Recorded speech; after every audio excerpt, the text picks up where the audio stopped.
اقرأ وربك الأكرم الذي علم بالقلم علم الإنسان ما لم يعلم۔ السلام علیکم ورحمۃ اللہ وبرکاتہ۔ جی آج انشاءاللہ ہم سورہ فلق کو پڑھیں گے۔ اعوذ باللہ من الشیطان الرجیم، بسم اللہ الرحمن الرحیم۔ قل اعوذ برب الفلق من شر ما خلق ومن شر غاسق اذا وقب ومن شر النفاثات فی العقد ومن شر حاسد اذا حسد، صدق اللہ العظیم۔ اچھا، یہ جو آخری دو صورتیں ہیں قرآن مجید کی، معوذتین ان کو کہا جاتا ہے۔ معوذ کے معنی بیسیکلی ہے پناہ دینے والا، اس کی مؤنث بنتی ہے معوذتن، پناہ دینے والی۔ تو معوذتین یعنی دو پناہ دینے والی، اس کا تسنیہ کا صیغہ بن جائے گا۔ تو اس لیے کیونکہ اس میں یہ پناہ مانگی گئی ہے، اس میں بنیادی طور پر شرور سے۔ تو یہ ہے جناب معوذتین۔ تو آئیے اس کو دیکھتے ہیں۔ سب سے پہلے ہمارے پاس لفظ ہے جناب قل۔ قل کو ہم نے دو دفعہ دیکھا ہے، سورہ کافرون اور سورہ اخلاص میں۔ دو صورتیں وہ ہو گئیں اور دو یہ سورہ فلق اور سورہ ناس ہیں، تو یہ چار قل جو ہے وہ بن جاتے ہیں۔ بہرحال قل کے بارے میں تفصیلات سے ہم واقف ہیں، اس لیے میں مزید اس کی تفصیل میں دوبارہ نہیں جا رہا ہوں۔ وہاں پہ اگلا جو لفظ ہے وہ ہے اعوذ۔ اس کے لیے آپ لکھ لیجئے، سورۃ الاخلاص میں گزر چکا۔ اچھا جی، اعوذ کو بھی ہم پڑھ چکے ہیں، کافی پہلے پڑھا تھا۔ تعوذ ہم نے جب شروع کیا تھا اس مضمون کو تو سب سے پہلے تعوذ ہی کو دیکھا تھا۔ کیا مادہ ہے جی اس کا؟ جی عین، واو اور زال اس کا مادہ ہے، اور یہ باب نصرہ سے آتا ہے۔ اعوذ جو ہے یہ مضارع کا واحد متکلم کا صیغہ ہے۔ باب نصرہ میں واحد متکلم کا وزن بنتا ہے افعلو۔ افعلو کے وزن پہ یہ صیغہ بنے گا اعوذ۔ اعوذ۔ اب یہاں آپ دیکھیے کہ واو متحرک ہے اور پیچھے والا عین جو ہے وہ بیچارہ خالی بیٹھا ہوا ہے، تو یہ چیز جو ہے واو کی غیرت گوارا نہیں کرتی، لہذا واو اپنی حرکت دے دے گا پیچھے۔ تو وہ اپنی حرکت پیچھے دے دے گا تو یہ شکل بن جائے گی اعوذ کی۔ بیسیکلی پناہ مانگنا، پناہ چاہنا، پناہ طلب کرنا، یہ سارے معنی اس کے ہوتے ہیں۔ تو واحد متکلم کا صیغہ ہے، تو ترجمہ ہوگا میں پناہ میں آتا ہوں، میں پناہ چاہتا ہوں۔ اس کی پناہ میں آتا ہوں وہ ہے برب الفلق۔ برب الفلق میں بی الگ ہے جی، جو کہ ہمارا حرف جار ہے، اور اس کے ساتھ رب الفلق جو ہے، رب بھی ہمارا مضاف ہو گیا، اور الفلق اس کا کیا ہو جائے گا جی؟ مضاف الیہ۔ اور ربی پر یہ جر کیوں آ گئی جی؟ حرف جار با کی وجہ سے۔ اب یہ نوٹ کیجئے، میں پہلے بھی بتایا تھا کہ اعوذ کے ساتھ دو صلے استعمال ہوتے ہیں۔ اعوذ یا تعوذ کے بعد جو ہے وہ دو صیغے استعمال ہوتے ہیں۔ ایک ہوتا ہے بی، بی آتا ہے جس کی پناہ میں آنا ہو، اس کے ساتھ بازر بھی آتا ہے۔ اور دوسرا حرف جار آتا ہے من، من آتا ہے اس چیز یا ان چیزوں کے حوالے سے جن سے بچنا ہو۔ یہ بات آپ ذہن میں رکھیں، جب بھی تعوذ آئے گا تو یہ دو چیزیں آپ کو ملیں گی، بازر بھی اور من۔ یہاں بھی آپ کو اس صورت میں بھی یہ چیز نظر آ رہی ہے کہ بی جو ہے وہ برب الفلق کے ساتھ آیا، اور پھر آگے سب کے ساتھ جو ہے وہ من آ رہا ہے بار بار۔ ان سب چیزوں سے بچنا ہے، اور کون بچائے گا، کس کی پناہ میں آنا ہے، وہ رب الفلق کی بات ہو رہی ہے۔ تو اب فلق کا مادہ ہے فا لام قاف۔ اگر اس کا فعل آتا ہے تو باب نصرہ سے آتا ہے۔ معنی اس کے بنتے ہیں جی پھاڑنے کے، بنیادی معنی اس کے پھاڑنا۔ فالق الاصباح کا لفظ بھی قرآن میں آیا ہے، فالق الحب والنوا کا لفظ بھی جو ہے وہ آیا ہے، یعنی گٹھلی اور دانے کو پھاڑنے والا. پھاڑنا بنیادی اس کا مفہوم ہے. تو فلک کا جو لفظ اس سے بنتا ہے فلکن، جو اصل لفظ ہے فلکن بیسیکلی ہے رات کی تاریکی کو پھاڑ کر صبح نکالنا. اور مختصراً پھر اس کو صبح کے معنوں میں لے لیا جاتا ہے. بنیادی مفہوم پھاڑنے کا ہی ہے، لیکن الفلک یہاں پر صبح کے معنوں میں استعمال ہوئی. تو اگر ہم اس کا ترجمہ کریں تو کیا ہو جائے گا؟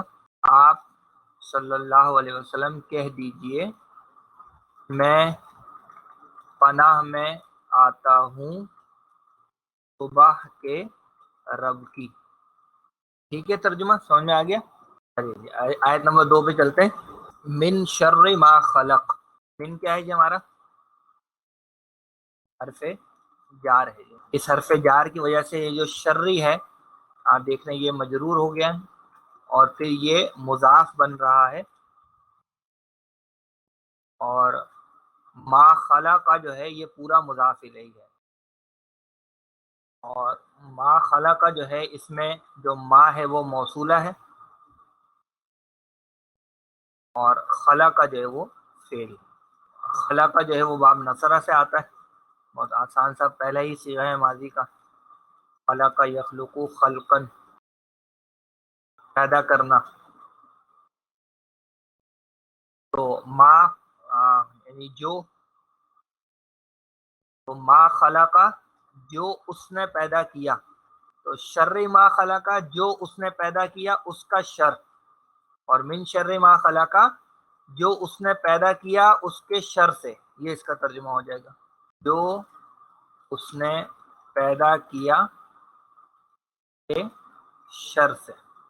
اب دیکھیں یہاں شر کو پیدا کرنے کی نسبت جو ہے وہ اس کی طرف نہیں کی گئی، بلکہ یہاں پہ جو اس نے پیدا کیا ان پیدا کردہ چیزوں میں جو شر کا پہلو ہے اس سے جو ہے وہ پناہ طلب کی جا رہی ہے، بچا جا رہا ہے. ٹھیک ہے، اللہ تعالیٰ نے جو شے بھی پیدا کی ہے وہ ایک گریٹر کاز کے لیے ہے، ایک بڑے مقصد کے لیے ہے.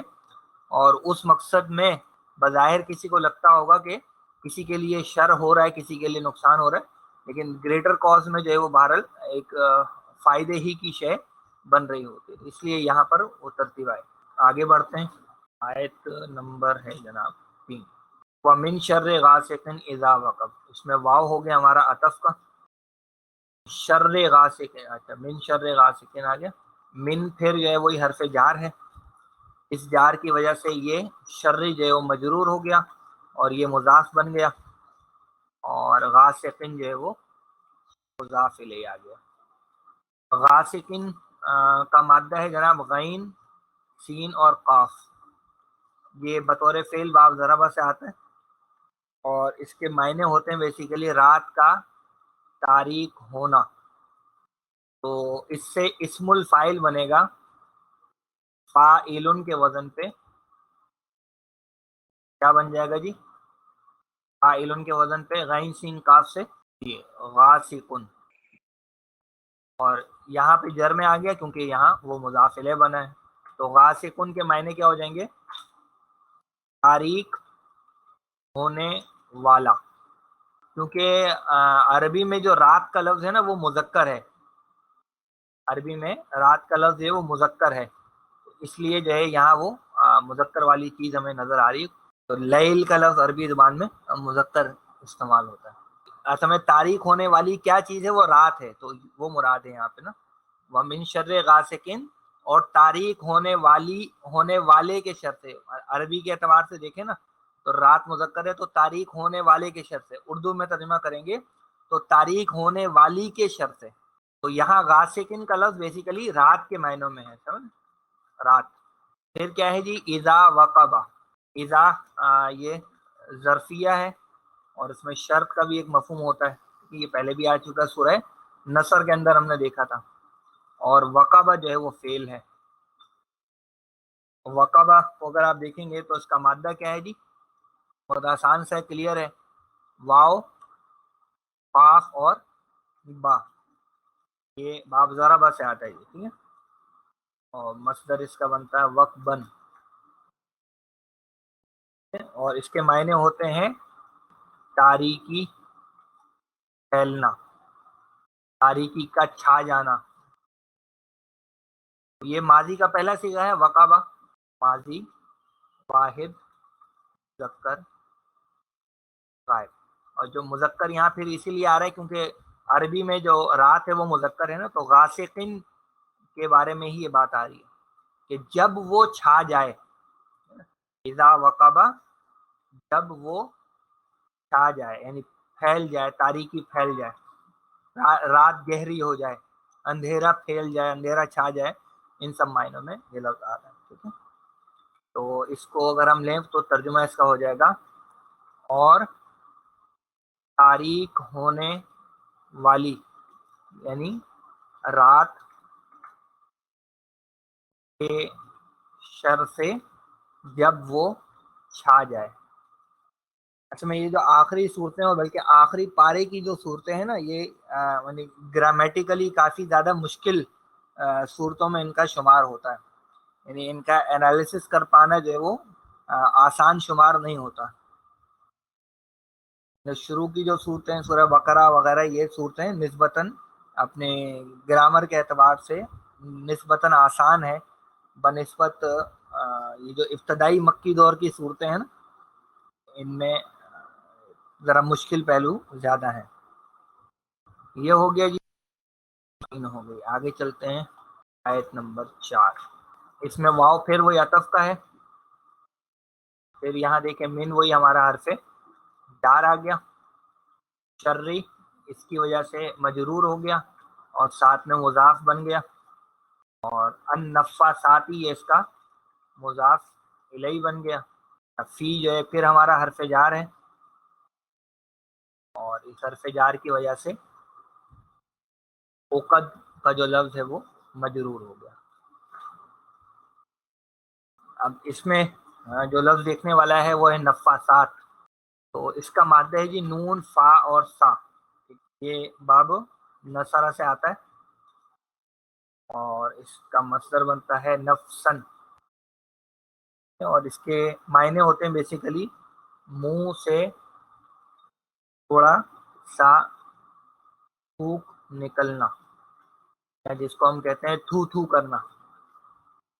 اور پھر اس کے آگے چل کے یہ لفظ ہے وہ خاص استعمال ہوتا ہے جادو کے ڈنڈوں پر پھونک مارنا. وہ دم وغیرہ کرتے ہیں نا، تو یہ وہ اس طرح کی کیفیت، جیسے اس میں تو غیر پھونک ماری جاتی ہے لیکن وہ تھو تھو کرنا وہ جادوگروں کا جو معاملہ ہے، تو یہ اس طرح کی چیز ہے. اچھا، تو اس میں جناب ہمارے پاس اسم المبالغہ کا ایک وزن ہے، آپ کو پتہ ہی ہے کیا ہے، وہ فعال ہے نا. فعال کا وزن ہے اسم المبالغے کا. اس فعال کے وزن پہ یہ بنے گا نفاسن، اور نفاسن کی مونس کیا بن جائے گی جی؟ نفاستن جی. تو یہ ہو گیا نفاستن. اور نفاستن کی گردان کریں گے جی تو جمع میں کیا بن جائے گا؟ یہ نفاساتن. اور جر میں نصب اور جر میں یہ ہو جائے گا نفاساتن، نفاساتن، نفاساتن اور نفاساتن. اور ال لگا دیں گے اس پر تو تنوین خفیف ہو جائے گی، یہ ہو جائے گا ان نفاسی جر میں. اور معنی جو ہے وہ اس کے بن جائیں گے بار بار کثرت سے پھونک مارنے والیاں. جمع میں ہے نا، مؤنث بھی ہے اور جمع بھی ہے. پھر اگلا جو لفظ ہے وہ ہے عقد. تو اگر آپ دیکھیں تو یہ اصل میں جمع ہے، اس کا واحد لفظ ہوتا ہے عقدتن. عقدتن کہتے ہیں گرہ کو، تو اس کی جمع بنتی ہے عقد، عقدن. یعنی گر ہیں. قرآن مجید میں آیا نا بیدی ہی عقدۃ النکاح، تو عقدۃ النکاح بالکل آیا بالکل، تو اس کی جمع ہے عقد یعنی گر ہیں. کیا اب اس کا ترجمہ ہو جائے گا جی؟ ومن شر النفاثات فی العقد، اور گرہوں میں بار بار کثرت سے پھونکے مارنے والیوں کے شر سے. چاہیے اس کا ترجمہ ہو جائے گا. تو یہ مؤنث کا صیغہ کیوں آیا ہے؟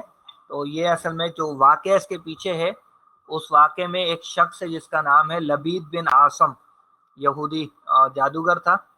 تو اس کے جو جادو وہ کرتا تھا، اس میں اس کی بیٹیاں جو تھیں وہ بھی یہ کام کیا کرتی تھی. تو یہ اس طرف جو ہے مفسرین نے اشارہ لیا ہے. اس کی بیٹیاں یا بہنیں جو ہیں وہ اس کے ساتھ یہ کام کرتی تھی. تو یہاں ان وہ گروہوں میں پھونکے مارنے والیاں جو ہیں ان کے شر سے بھی پناہ مانگی گئی. یہ جو دو صورتیں ہیں سورہ فلق اور سورہ ناس، ان کا نزول اسی موقع پر ہوا ہے. لبید بن عاصم اس کا نام تھا، یہ میں لکھ دیتا ہوں، لبید بن عاصم یہ اس یہودی کا نام تھا. اس سمے واقعے کے پس منظر میں یہ ہے کہ آپ صلی اللہ علیہ وسلم کی کنگھی سے کچھ بال وغیرہ حاصل کیے گئے، اور ان بالوں کو جو ہے استعمال کر کے ایک پتلا سا بنا کر اس میں 11 سوئیاں کھبوئی گئیں، ان میں 11 گرہیں لگائی گئیں، اور اس کو جو ہے نا پڑا کے پھونکے مار کے اور ایک کنویں کے اندر جو ہے وہ ڈال دیا گیا تھا. تو اس کا جو اثر ہوا وہ نبی اکرم صلی اللہ علیہ وسلم پر بہت عرصے میں بہت آہستہ آہستہ اس کا کچھ اثر ہوا، اور وہ اثر بھی صرف نبی اکرم صلی اللہ علیہ وسلم کی ذات مبارکہ تک محدود تھا. یعنی دین کے کسی معاملے میں اس جادو کی وجہ سے کوئی بگاڑ کا معاملہ نہیں ہوا. ذاتی طور پر ایک بندہ جیسے کھچاؤ محسوس کرتا ہے، یعنی بندھا ہوا محسوس کرتا ہے، اور کبھی کبھی آپ کچھ چیزوں کو ذاتی طور پہ بھول جایا کرتے تھے کہ یہ کام پتہ نہیں میں نے کر لیا ہے یا نہیں کیا، کچھ اس طرح کی کیفیت تھی. اور بہرحال یہ ایک شخصیت جناب نبی کریم صلی اللہ علیہ وسلم کی، جس نے بہت سارے امور کو دیکھنا ہے، بہت سارے معاملات کو نپٹانا ہے، اور ساتھیوں کو بھی دیکھنا ہے، پوری ریاست کو بھی دیکھنا ہے، سب کچھ کرنا ہے، جنگوں کا معاملہ ہے. تو اس میں اگر یہ کھچاؤ کی کیفیت ہو اور یہ بندھی ہوئی کیفیت ہو تو یہ یقیناً بہت زیادہ تکلیف دہ ہے. تو ہوا یہ کہ پھر رات میں ایک دفعہ آپ صلی اللہ علیہ وسلم سو رہے تھے، تو 2 فرشتے جو ہے وہ آپ کے خواب میں آئے. ایک سر کی طرف کھڑا ہو گیا اور ایک پاؤں کی طرف، اور پھر ایک نے جو ہے وہ دوسرے سے پوچھا کہ بھائی ان کا معاملہ کیا ہے؟ تو بتایا گیا کہ جی جادو کیا ہے. کس نے کیا ہے؟ جی فلاں نے کیا ہے. کیسے کیا ہے؟ جی اس طرح سے پتلے میں یہ سارا کام کیا گیا. کہاں ہے وہ کنواں بھی جو ہے وہ خواب میں آپ صلی اللہ علیہ وسلم کو دکھا دیا گیا. تو صبح آپ صلی اللہ علیہ وسلم نے صحابہ کو بھیجا، وہ پتلا منگوایا گیا، اور یہ وہی جو تھی نبی اکرم صلی اللہ علیہ وسلم اسی موقع پر نازل ہوئی. آپ ایک ایک آیت، یعنی ان دونوں صورتوں کی اگر آپ آیتیں ملائیں گے نا تو 11 آیتیں بنتی ہیں. 5 آیتیں سورہ فلق میں ہیں اور 6 آیتیں سورہ ناس میں ہیں. تو یہ 11 آیتیں ایک ایک کر کے آپ پڑھتے جاتے تھے اور ایک ایک گرہ کھولتے تھے، سوئی نکالتے تھے. تو جب یہ 11 آیتیں پوری ہوئیں، وہ پورا پتلے سے سوئیاں اور گرے ختم ہو گئے. تو ایک طرح سے آپ صلی اللہ علیہ وسلم اس جکڑ بندی سے جو ہے وہ تھوڑا آزاد ہو گئے، اور یہ جادو کا جو بھی اثر تھا وہ ختم ہو گیا. اور آپ صلی اللہ علیہ وسلم نے اس لبید بن عاصم کے خلاف کوئی کاروائی نہیں کی، اس کو آپ صلی اللہ علیہ وسلم نے معاف فرما دیا تھا. تو یہ واقعہ ہے جس کی بنا پر یہ سورت 2 صورتیں نازل ہوئیں، اور یہ دونوں مدنی صورتیں ہیں. ٹھیک ہے، یہ مکی صورتیں نہیں ہیں. اکثر قرآن مجید کے مصحف میں لکھا ہوتا ہے کہ یہ مکی صورتیں ہیں، لیکن یہ مکی صورتیں نہیں ہیں، کیونکہ جو جادو کا واقعہ ہے وہ مدینہ میں جا کر پیش آیا. چلیں جی، اب آخری آیت ہے ومن شر حاسد اذا حسد. یہ بھی آسان سی ہے، آپ لوگ کر لیں گے بڑی آرام سے. واو پھر عطف کا آ گیا. من شر حاسد، من حرف جار ہو گیا، شرری مجرور ہو گیا، ساتھ میں مضاف ہو گیا، اور حاسدن مضاف الیہ ہو گیا. حاسدن کا لفظ بیسیکلی بنا ہے ہا سین اور دال سے. یہ باب نصرہ سے آتا ہے، اور اس کے بالکل یہ اس کے معنی بنیادی طور پر وہی ہوتا ہے حسد کرنا. اور حسد کیا ہوتا ہے کہ یعنی کسی سے کوئی نعمت چھن جانے کی تمنا کرنا، یہ بنیادی طور پر ہے. تو اس کا اسم الفاعل جو ہے وہ فاعل کے وزن پہ بنے گا حاسدن. وہ آگے آ رہا ہے، سوری یہ آگے حاسدن. تو حاسدن یعنی حسد کرنے والا. اور پھر ہے اذا حسدہ، یہ وہی جیسے اذا وقب آیا تھا ویسے ہی یہ اذا ہے. تو اذا ظرف اور شرط کا مفہوم ہے اس میں، اور حسدہ جو ہے وہ فعل ہے اور ماضی کا واحد مذکر غائب کا صیغہ ہے. فعالہ کے وزن پہ حسدہ پہلا صیغہ ہے. اور ترجمہ اس کا ہو جائے گا اور حسد کرنے والے کے شر سے جب وہ حسد کرے. اور آج یہ کہ جب اس کے حسد کا اظہار ہونے لگ جائے، جب تک تو وہ حسد اپنے اندر لے کے بیٹھا ہوا ہے تو خود ہی کھوڑتا رہے گا، خود ہی جلے گا، ہمارا کیا بگاڑ رہا ہے. لیکن جب اس حسد کا اظہار کرنے لگے، وہ نظر آنے لگے اس کا حسد اس کے عمل میں، یعنی اب وہ گویا نقصان پہنچانے والا بن رہا ہے، تو پھر اس وقت اس کے شر سے پناہ طلب کی. یہ بات ہے. تو یہ ہے جناب سورہ فلق الحمدللہ، یہ بھی ہماری ہوگی. یہی جناب الحمدللہ سورۃ الفلق بھی ہم نے مکمل کر لی. تو اگلی کلاس میں انشاءاللہ ہم سورہ ناس کر لیں گے. ٹھیک ہے جی، اجازت دیجیے، دعا میں یاد رکھیں، اللہ تعالیٰ اس کی تکمیل کروا دیں. جزاکم اللہ خیر جی. سبحانک اللہم و بحمدک، نشہد ان لا الہ الا انت، نستغفرک و نتوب الیک. السلام علیکم ورحمۃ اللہ وبرکاتہ.